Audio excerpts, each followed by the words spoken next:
Hello दोस्तों, आप सभी का स्वागत है मेरे चैनल आरटी एंटरटेनमेंट में। आज हम बात करने वाले हैं रियल हीरोज़ के बारे में। ऐसे हीरो जो देश के लिए जीते हैं, देश के लिए मरते हैं।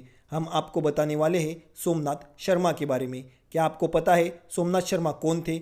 अगर आपको नहीं पता तो आपको ये कहानी ज़रूर सुननी चाहिए, क्योंकि वो हमारे देश का अभिमान है, हमारा गर्व है। सोमनाथ शर्मा जी का जन्म जम्मू में 31 जनवरी 1923 को हुआ था। उनके पिता अमरनाथ शर्मा एक मेडिकल कोर ऑफिसर थे, जो बाद में मेजर जनरल बने। उनके दो भाई थे, वो भी आर्मी में शामिल हुए थे। उनकी दो बहनों में से एक बहन आर्मी में शामिल हुई थी। सोमनाथ ने भी 1941 में इंडियन मिलिट्री ज्वाइन की। 1942 में वो कमीशन ऑफिसर बन गए, जब वो हैदराबाद रेजिमेंट में, जो कि आज की चार कुमाऊं रेजिमेंट के नाम से जानी जाती है, उसमें बतौर सेकंड लेफ्टिनेंट शामिल हुए। तब उनकी उम्र केवल 19 साल की थी।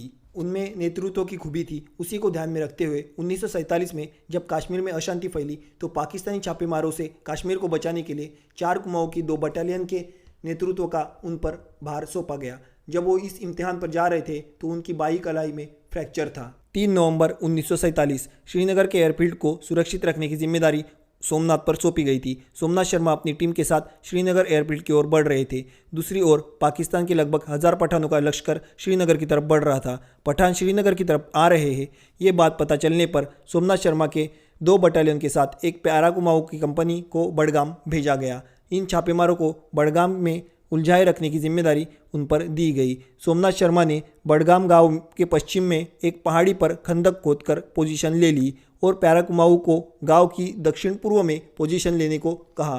प्यारा कुमाऊं ने सोमनाथ शर्मा को रिपोर्टिंग किए कि गांव में शांति है, लेकिन गांव के लोग डरे सहमे नजर आ रहे हैं। क्योंकि बडगाम शांत था तो उन्हें पीछे हटने के आदेश दिए गए। इसलिए सबसे पहले प्यारा कुमाऊं को एयरफील्ड पर लौटने को कहा गया। पठान बडगाम में टुकड़ियों में जमा हो रहे थे ताकि किसी को उन पर शक न हो। 1000 पठानों को जमा कर पहले बडगाम पर और बाद में श्रीनगर के एयरफील्ड पर हमला करने का पाकिस्तान अफसर का दाव था। श्रीनगर के एयरफील्ड को कब्जे में लेकर भारतीय लश्कर की सप्लाई चेन काटने का उनका इरादा था। शायद हमारी योजना का भारतीय जवानों को शक न हो, इसलिए पाकिस्तान अफसर ने 700 पठानों को साथ लेकर सोमनाथ शर्मा की बटालियन पर धावा बोल दिया।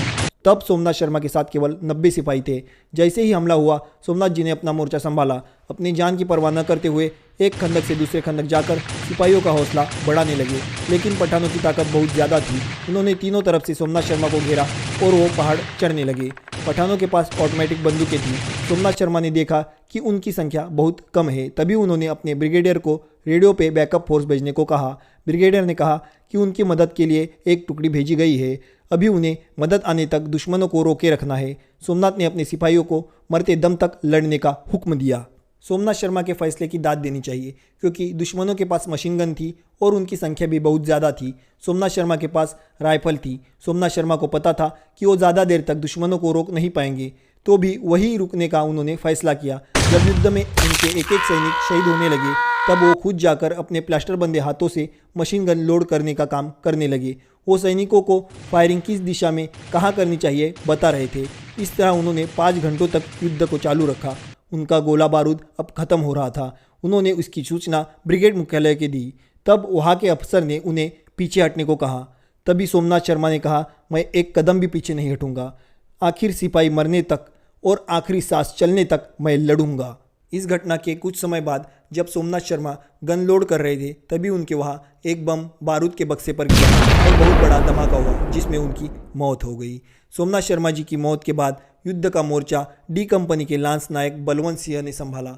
उन्होंने सभी सैनिकों को उनकी गन लोड करके मांग ली और उन्हें वापस लौटने का हुक्म दिया। बलवंत सिंह और उनके साथ 3 सिपाही वही दुश्मनों से मुकाबले के लिए ठहर गए और बाकियों को सुरक्षित वहां से श्रीनगर एयरफील्ड पर भेजा गया। नायक बलवंत सिंह और उनके साथी मारे गए।